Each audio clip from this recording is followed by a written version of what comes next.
I was just drawing in my sketchbook earlier with my rotating isograph, the .35, in the moleskine sketchbook.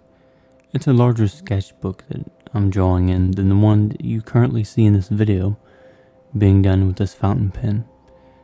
But the sketchbook is about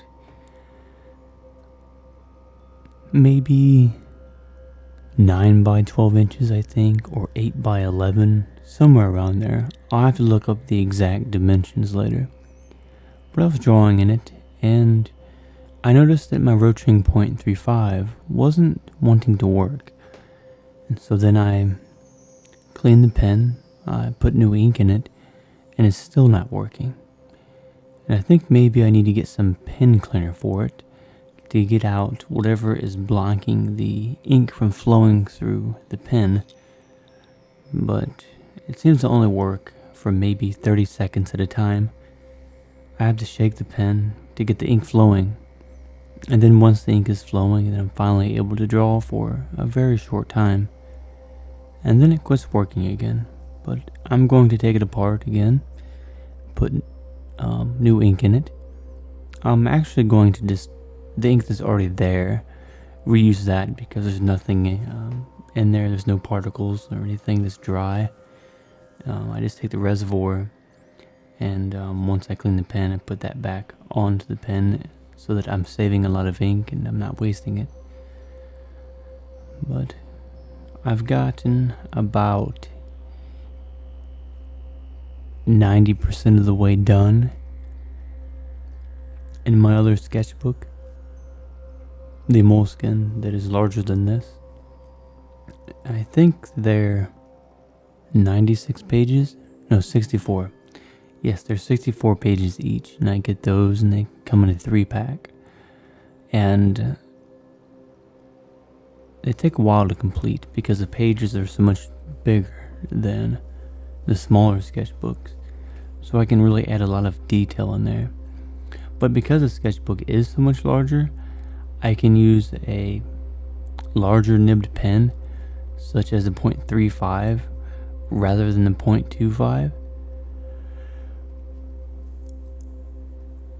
So that allows me to not have to draw super detailed all the time, because it can be easier to draw with something such as a larger tipped pen or a larger Sharpie than a smaller one, because with a smaller one you have to add more details because the lines are smaller.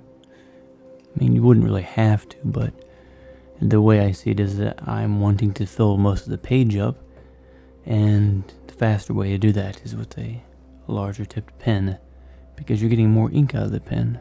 More ink on the paper means more surface area covered.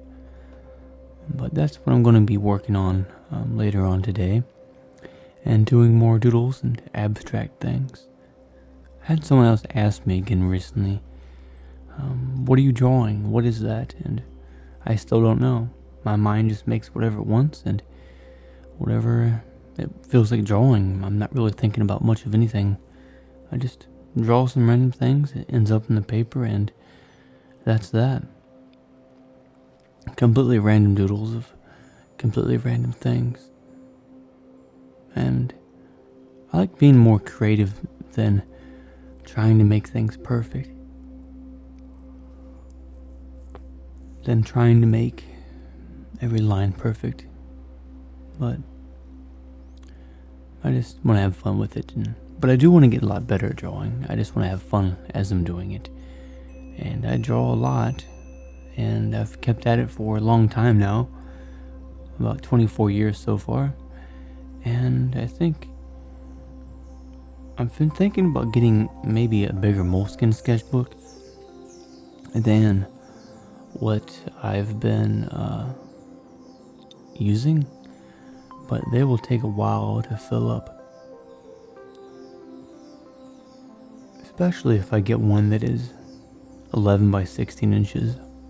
I think it would take a year to fill that entire sketchbook, because I can make things so detailed and I can draw so much in it, and it's going to take a while to draw on each and every page before it's complete. But I just have fun with it and keep doodling And if you just keep working at it and don't give up, eventually you will get better.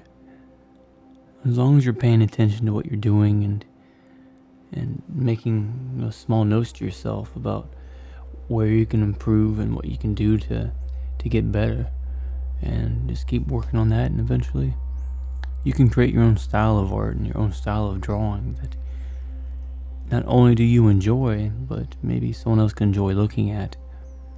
And it can be something that is not only creative but does require skill, and with that skill you can keep working on it and just keep getting better and better.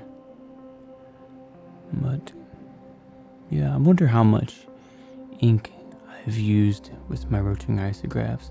Surprisingly, I've only used maybe one small bottle of it, and I've got maybe 30 of them. And then I have one really large rotating isograph ink bottle, and that one's got as much ink as equal to maybe I'd say 25% of all the other little bottles combined, which is a lot of ink. So I've got enough ink for a very long time. But yeah, I'm gonna go do some more doodling now, and let me know what you think of this drawing and if you have any questions about anything. But until then, I'm gonna go do some doodling, and you have a good day. I'll see you later in the next video. See ya.